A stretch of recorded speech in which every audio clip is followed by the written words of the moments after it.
Hello students, कैसे सभी लोग। उम्मीद करता हूँ बिल्कुल ठीक होंगे। मैं मनीष आप सब लोगों का वेलकम करता हूँ अपने यूट्यूब चैनल HBC हर बच्चे की क्लास के अंदर। लास्ट टाइम हम लोग कर रहे थे माइक्रो इकोनॉमिक्स यूनिट 1 इंट्रोडक्शन, जिसके अंदर हमने कवर किया था PPC यानी कि PPF को। आज उससे रिलेटेड दो छोटे से टॉपिक हैं, उनको डिस्कस करते हैं। देन आपकी ये जो यूनिट है introduction micro economics unit 1 complete हो जाएगी। तो बिना किसी देर के स्टार्ट करते हैं अपना topic, attainable and unattainable points.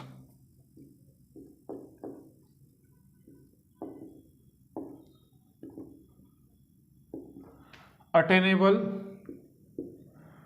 And unattainable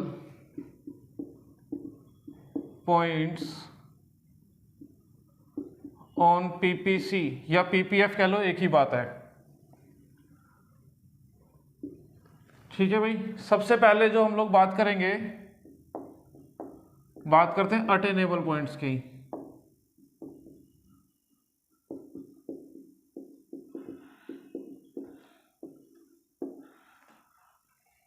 attainable points दो टाइप के होंगे। एक रहेगा हमारे पास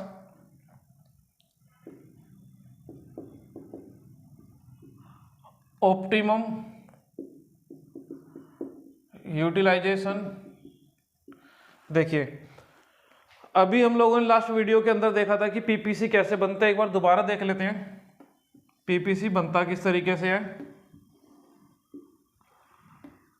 Y axis, X axis, origin, यहाँ पर था हमारे पास गुड X और इस तरफ था हमारे पास गुड Y। हम लोगों ने देखा जो PPC होती है उसकी शेप कैसी होती थी, कॉनकेव शेप होती थी। हम लोगों ने कुछ पॉइंट्स के नाम दिए थे A, और ये यहाँ पर F था, B, C, D, E point. तो इन सभी पॉइंट्स को मर्ज करके हम लोगों ने बनाया था क्या, PPF या PPC कर्व। तो बात हो रही है अटेनेबल पॉइंट्स की। एक्चुअली अटेनेबल का मतलब आपको मालूम होगा, जिसको हम लोग क्या कर सकते हैं, अटेन कर सकते हैं, अचीव कर सकते हैं।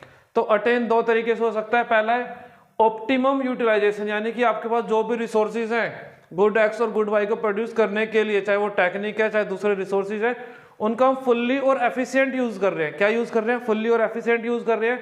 यानी कि वो सभी पॉइंट्स जो यहाँ पर PPC की बाउंड्री पर, यानी कि जो A से F के बीच में सारे पॉइंट्स आ रहे हैं, B, C, D, E, F और ये A, ये सारे पॉइंट्स कौन से हमारे लिए अटेनेबल पॉइंट्स, और कौन सी कैटेगरी के अंदर, ऑप्टिमम यूटिलाइजेशन के अंदर। तो मैं यहां पर ये कह सकता हूं आपके लिए कि B, C, D, E जितने भी पॉइंट्स है ये सारे कौन से हमारे पास ऑप्टिमम यूटिलाइजेशन के अंदर आएंगे। Example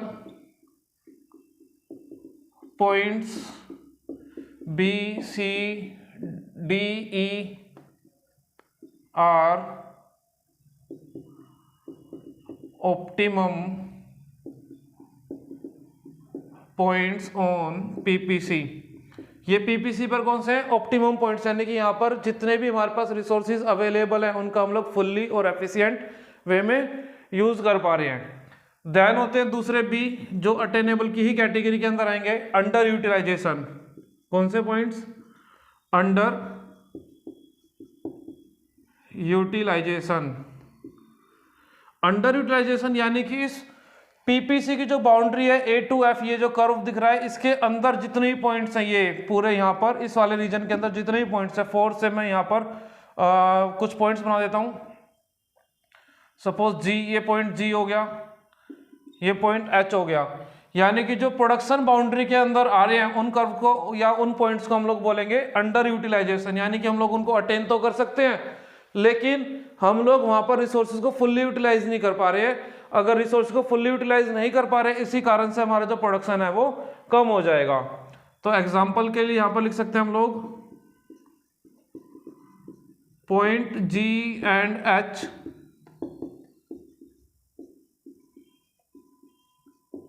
represents the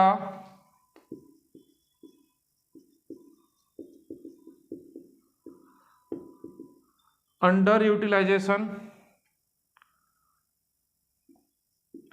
of resources, किसके रिसोर्सेज के अंडर यूटिलाइजेशन को रिप्रेजेंट कर रहा है। तो एक हो गया हमारे पास अटेनेबल। अटेनेबल दो टाइप के हो गए, ऑप्टिमम और अंडर यूटिलाइजेशन हो गए। ऑप्टिमम कौन से, जो बिल्कुल एग्जैक्ट पॉइंट के ऊपर बन रहे हैं, B C D E F A, ये सारे पॉइंट्स कौन से हो गए हमारे ऑप्टिमम यूटिलाइजेशन। और इस प्रोडक्शन बाउंड्री के अंदर जितने भी पॉइंट्स हैं जी और एच, इनको हम लोग क्या बोल देंगे, अंडर यूटिलाइजेशन, यानी कि यहाँ पर रिसोर्सेज का फुल्ली यूटिलाइज नहीं हो पा रहा है। थोड़ा सा रफ करता हूँ, या फिर एक काम करते हैं, सीधा यहीं पर ले लेते हैं। अटेनेबल हो गए, देन यहां पर आपको दिख जाएगा अनअटेनेबल पॉइंट्स। कौन से, अनअटेनेबल पॉइंट्स। अनअटेनेबल पॉइंट्स कौन से होते हैं, जो हमारे प्रोडक्शन लिमिट के आउट होते हैं, यानी प्रोडक्शन लिमिट के बाहर होते हैं, उनको हम लोग कोई भी प्रोडक्शन उनके ऊपर नहीं कर सकते। फोर से मैंने इस ग्राफ के ऊपर यहां कहीं कोई पॉइंट बना दिया आई, देख रहे हो, ये ना तो प्रोडक्शन लिमिट के अंदर है ना प्रोडक्शन लिमिट पर है, ये इसके बाहर है। आई के अलावा सपोज जे है, ये आई और जे पॉइंट्स कौन से रिप्रेजेंट कर रहे हैं, अनअटेनेबल पॉइंट्स को बता रहे हैं। एग्जाम्पल के लिए यहां पर जो हमारे पास कर्व है, इसके अंदर point I and point J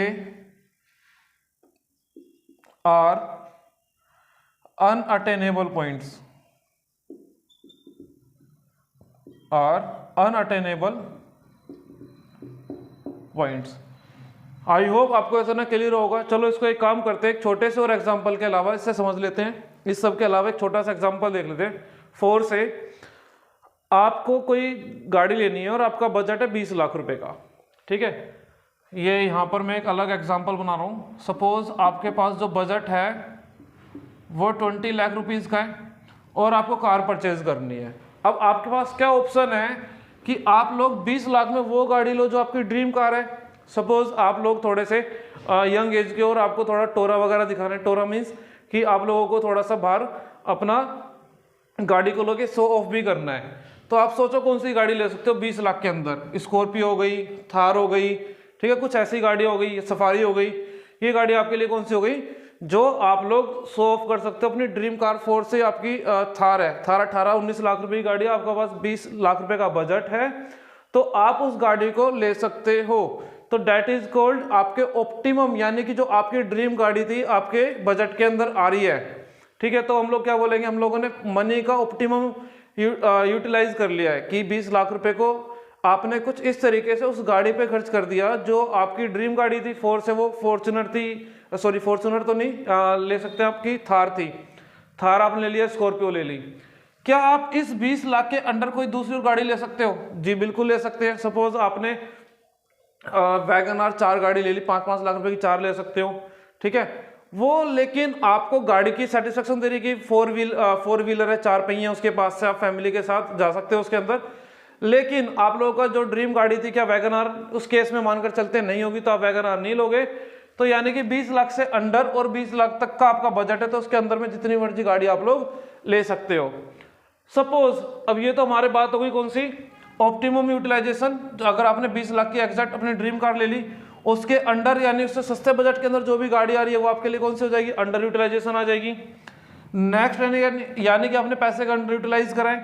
next है अनअटेनेबल पॉइंट्स। 20 लाख के अंदर सपोज करो आप हमर लेना चाहते हो या फॉर्च्यूनर 40-38 लाख रुपए की गाड़ी है, 20 लाख का बजट है, 38 लाख की फॉर्च्यूनर आपके अनअटेनेबल के अंदर आ जाएगी। तो यानी कि ऐसी चीजें जो प्रोडक्शन लिमिट के बाहर जा रही है, यानी जिसके लिए आपके रिसोर्सेज ही इनएफिशिएंट हैं, रिसोर्सेज ही इनएफिशिएंट हैं, उनको हम लोग बोलेंगे क्या, अनअटेनेबल पॉइंट्स। तो इसी तरीके से पीपीसी पे जो एग्जैक्ट लाइन पर आ रहे हैं, कर्व के ऊपर आ रहे हैं, B C D E F और ए, ये सारे पॉइंट्स कौन से हो गए, ऑप्टिमम यूटिलाइजेशन। इसके बिलो यानी कि अंदर ये जी और एच कौन से हो गए हमारे लिए, अंडर यूटिलाइजेशन। और प्रोडक्शन लिमिट के बाहर जा रहे हैं जे और आई, ये क्या हो जाएंगे हमारे लिए, अनअटेनेबल, इनको हम लोग अटेन कर ही नहीं सकते हैं। आई होप आपको इतना क्लियर हुआ होगा। अब हम लोग नेक्स्ट टॉपिक पर चलते हैं, change in PPC.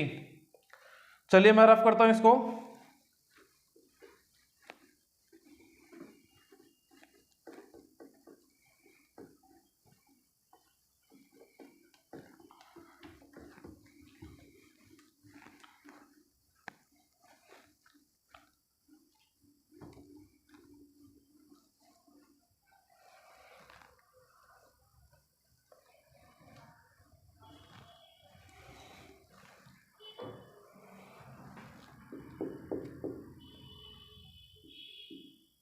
Change in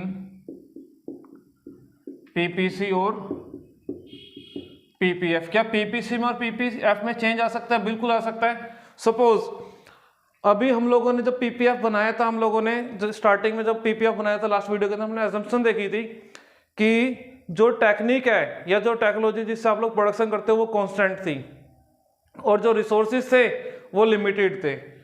अब क्या ऐसा हो सकता है कि हम लोग रिसोर्सेज को ग्रोथ कर सकते हैं? बिल्कुल पॉसिबल है, रिसोर्सेज ग्रो भी हो सकते हैं, ठीक है ना। या टेक्निक आप एडवांस यूज कर सकते हो। ऐसे ही दोनों केस के अंदर या तो आपके रिसोर्सेज ग्रो कर रहे हैं यानी कि आपने उसको बेटर प्रोडक्शन कर रहे हो, या फिर आपकी टेक्निक कोई चेंज कर दी, अपग्रेड टेक्निक यूज कर रहे हो। इन दोनों ही केस के अंदर आपका जो पीपीसी है प्रोडक्शन पॉसिबिलिटी कर्व है या पीपीएफ प्रोडक्शन पॉसिबिलिटी फ्रंटियर है, दोनों में ही चेंज आएगा। जो चेंज है वो दो तरह का हो सकता है, ठीक है भाई। एक चेंज हो सकता है हमारे पास शिफ्ट और एक हो सकता है रोटेशन। हम लोग लिख सकते हैं change in PPC, change in PPC can be of two types. Number one, shift in PPC, ठीक है।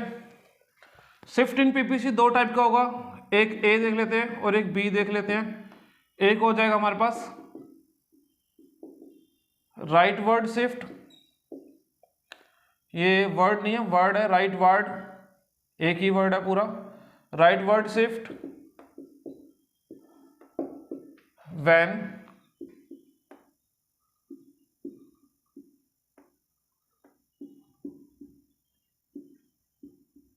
रिसोर्सेज और टेक्नोलॉजी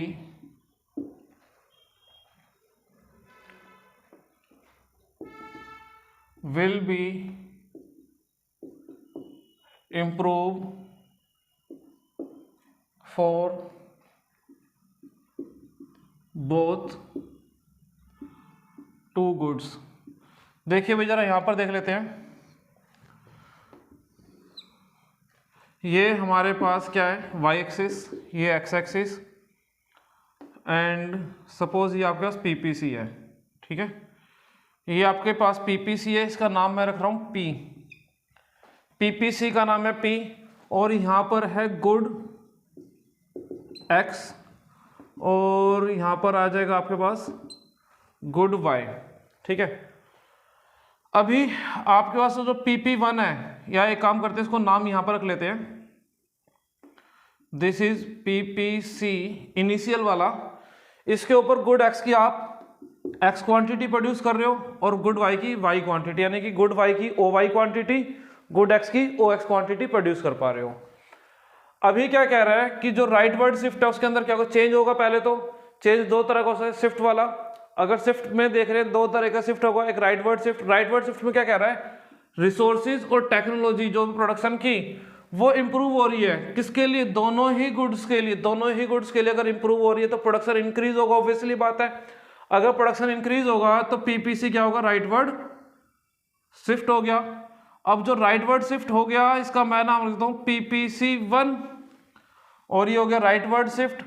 और इनिशियल जो प्रोडक्शन था OX गुड X के लिए वो इंक्रीज होके OX1 हो गया, OX से इंक्रीज होके OX1 हो गया, यानी कि XX1 के बराबर इंक्रीज हो गया। सेम सेंस में अगर पीपीसी राइट वर्ड शिफ्ट होता है तो OY का जो प्रोडक्शन था गुड Y के लिए, OY प्रोडक्शन था, ये भी इंक्रीज हो गया, OY से इंक्रीज होके OY1 पर आ गया। किस पर आ गया, OY1 पर आ गया, यानी कि प्रोडक्शन दोनों गुड का इंक्रीज हो रहा है।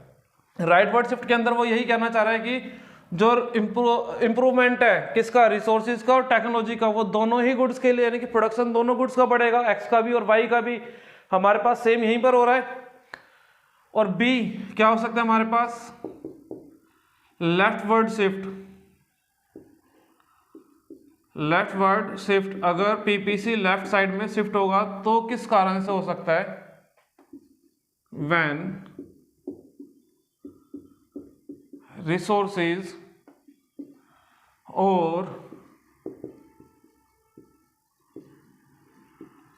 Technology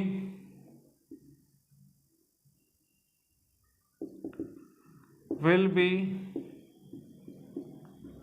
decline for both the goods, यानी कि जो गुड एक्स है और गुड वाई है, दोनों की ही टेक्नोलॉजी भी डिग्रेड हो रही है, दोनों के रिसोर्सेज भी क्या हो रहे हैं, डिग्रेड हो पा रहे हैं। तो ऐसे केस में जो पीपीसी है, इनिशियली पीपीसी ये वाला था, दिस वन पीपीसी नेम से, रिसोर्सेज भी डिग्रेड हो गए, टेक्निक भी डिग्रेड हो गई, दोनों में ही चेंज आ सकता है और दोनों ही गुड के लिए आ रहा है। तो मैं ये कह सकता हूं जो पीपीसी है वो लेफ्टवर्ड शिफ्ट हो रहा है, और इसका नाम है एकदम पीपीसी नोड या पीपीसी 0 नाम रख देता हूं। इसकी वजह से अगर आप देख रहे हो प्रोडक्शन पहले OX था, इनिशियली वाले पे ध्यान देना है। स्टार्टिंग में प्रोडक्शन गुड एक्स के लिए OX बनाया था, जो कि डिक्रीज होके क्या रह गया, OX0 रह गया। ठीक है, यानी कि इतना x0 के बराबर प्रोडक्शन ऑफ गुड एक्स क्या हो गया, डिक्लाइन हो गया। सेम सेंस में अगर OY एक्सिस पे सॉरी गुड वाई पे OY यूनिट प्रोड्यूस हो रही थी, दिस वन किसके लिए, वाई गुड के लिए पीपीसी पर, लेकिन रिसोर्सेज डिग्रेड हुए, वाई का भी डिक्रीज हुआ, तो वाई का प्रोडक्शन भी डिक्रीज हो गया, OY से फॉल होके वो OY0 रह गया, यानी कि जो प्रोडक्शन है YY0 के बराबर क्या हो गया, फॉल हो गया। तो ये होती है हमारी शिफ्टिंग राइटवर्ड या लेफ्टवर्ड। अब बात करते हैं सेकंड टाइप का जो चेंज हम लोगों ने लिखा था। जो चेंज होते हैं दो तरह के होते हैं, पहला चेंज शिफ्ट के बारे में बात कर ली, सेकंड चेंज की बात करेंगे रोटेशन के बारे में। चलिए भाई मैं रफ कर देता हूं जरा इसको।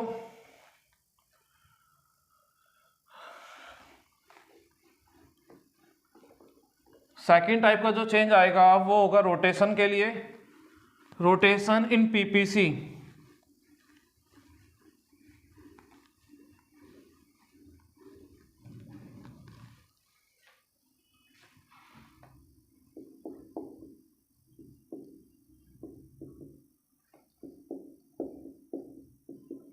देखिए भाई क्या हो रहा है, रोटेशन में क्या होता है, किसी एक गुड की टेक्निक या उसका रिसोर्सेज इंप्रूव होंगे, किसी एक गुड के, दोनों में, जैसे पहले क्या था दोनों में चेंज आ रहा था, अभी एक में चेंज आएगा, एक एक करके आएगा, या तो गुड एक्स के लिए होगा वो चेंज या गुड वाई के लिए होगा।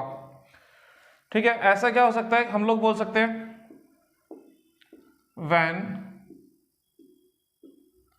रिसोर्सेज विल बी, या रिसोर्सेज और टेक्नोलॉजी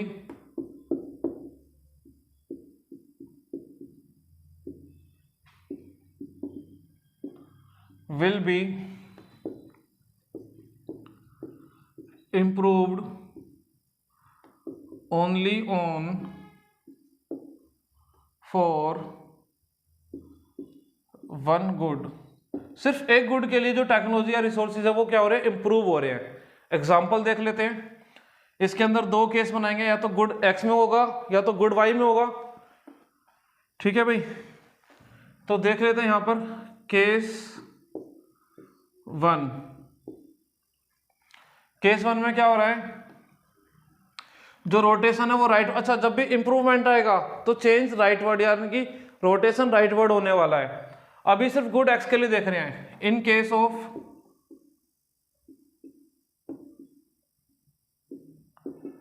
गुड एक्स के जो रिसोर्सेज है वो चेंज हो रहे हैं बस।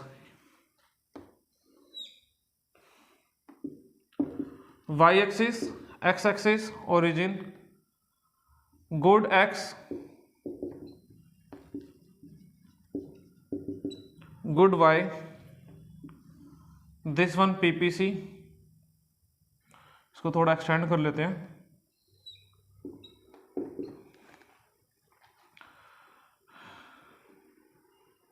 यहां पर क्या हो रहा है, गुड वाई की OY यूनिट प्रोड्यूस हो रही है और गुड एक्स की OX प्रोड्यूस हो रही है। अब हम लोग देख रहे हैं जो सिर्फ गुड एक्स के केस में क्या क्या चेंज हो सकते हैं। ठीक है ना, या तो गुड एक्स की टेक्नोलॉजी इंप्रूव हो सकती है, अगर इंप्रूव होगी तो राइटवर्ड प्रोडक्शन इंक्रीज हो गया। सपोज रिसोर्सेज या टेक्नोलॉजी क्या हो सकते हैं, जैसे इंप्रूव हुए ऐसे डिक्लाइन भी हो सकते हैं। भाई मैं इस बात को लिख नहीं रहा हूं, बस आप लोग चेंज कर लेंगे अपने नोट्स बनाते टाइम पर कि नेक्स्ट टाइम में क्या करेंगे, ये डिक्लाइन भी हो सकती है गुड एक्स के लिए। सपोज गुड एक्स के लिए डिक्लाइन हो गई तो जो है वो ये बना दिया। ठीक है, इसकी वजह से क्या हुआ, जो पीपीसी है वो लेफ्टवर्ड रोटेट हो गया और गुड एक्स का प्रोडक्शन क्या हो गया, ओ एक्स से घटकर ओ एक्स जीरो रह गया, यानी कि एक्स एक्स जीरो रह गया। पहले ओ एक्स था, अभी ओ एक्स जीरो, डिक्लाइन कितना हुआ, एक्स एक्स जीरो के बराबर क्या, प्रोडक्शन ऑफ गुड एक्स के अंदर शॉर्टेज आ गई है।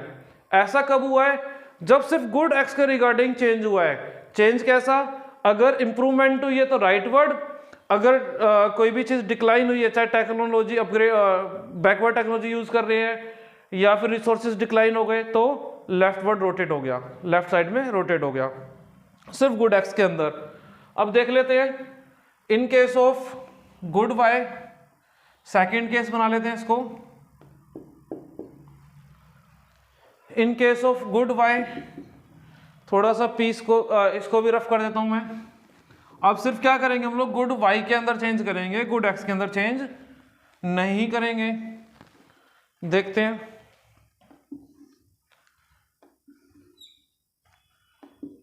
Y axis, X axis, origin, good X, good Y. Suppose ये आपका पीपीसी है, इसके ऊपर Y unit, O Y unit produce हो रही है गुड वाई की, और ओ एक्स की हो रही है, ओ एक्स यूनिट प्रोड्यूस हो रही है गुड एक्स की। चेंज किस में देख रहे हैं, देखो भाई एक बार तो इंप्रूवमेंट हो सकती है या फिर डिक्लाइन हो सकता है, सेम पहले के सेंस में। केस 2 देख रहे हैं गुड वाई के रिस्पेक्ट में। सपोज गुड वाई की जो टेक्नोलॉजी है या रिसोर्सेज है वो इंप्रूव हो गए, प्रोडक्शन इंक्रीज होगा कि डिक्रीज होगा, ऑब्वियसली बात है प्रोडक्शन इंक्रीज होगा अगर टेक्नोलॉजी इंप्रूव हो रही है या रिसोर्सेज इंप्रूव हो रही है। तो एक्स में तो कोई चेंज नहीं आ रहा, तो सिर्फ वाई में चेंज आएगा, और वाई का प्रोडक्शन, गुड वाई का प्रोडक्शन ओ वाई से इंक्रीज होके ओ वाई 1 हो जाता है, रोटेशन ऊपर के साइड हो गई, यानी कि गुड वाई के अंदर क्या हो गया, प्रोडक्शन इंक्रीज हो गया। सपोज ये तो था इंप्रूवमेंट का, अगर डिक्लाइन हो जाते रिसोर्सेज या टेक्नोलॉजी डिक्लाइन हो जाती है तो तब क्या होने वाला है भाई, तब क्या होने वाला है, पीपीसी जो इसके लिए है वो लेफ्टवर्ड रोटेट हो गया, और जो प्रोडक्शन था O Y initially this one वो फॉल होके ओ वाई जीरो रह गया, यहां पर आ गया, फॉल हो गया। ऐसा क्यों हुआ है, क्योंकि जो टेक्नोलॉजी वो इंप्रूव होने के बजाय डिक्लाइन हो गई है। आप लोग चेंज करेंगे इसके अंदर, मैं लिख नहीं रहा हूं, आप लोग समझ चुके हैं इस बात को, इसलिए मुझे पता लगा कि आपको समझ चुके हैं, तो बस आपको खुद चेंज कर सकते हो इसके अंदर, कोई बड़ी बात नहीं है, बहुत आसान चीजें हैं। आई होप आपको इतना क्लियर होगा। और इससे रिलेटेड अगर आपको कोई डाउट होता है आप कमेंट करके पूछ सकते हैं। इस टॉपिक के साथ आपकी माइक्रो इकोनॉमिक्स क्लास 11th की यूनिट 1 इंट्रोडक्शन जिसका नाम है कंप्लीट हो जाती है। अब हम लोग next unit number 2 consumer behaviour के साथ नेक्स्ट वीडियो में आपके साथ मिलते हैं। चलिए बाय बाय, टेक केयर।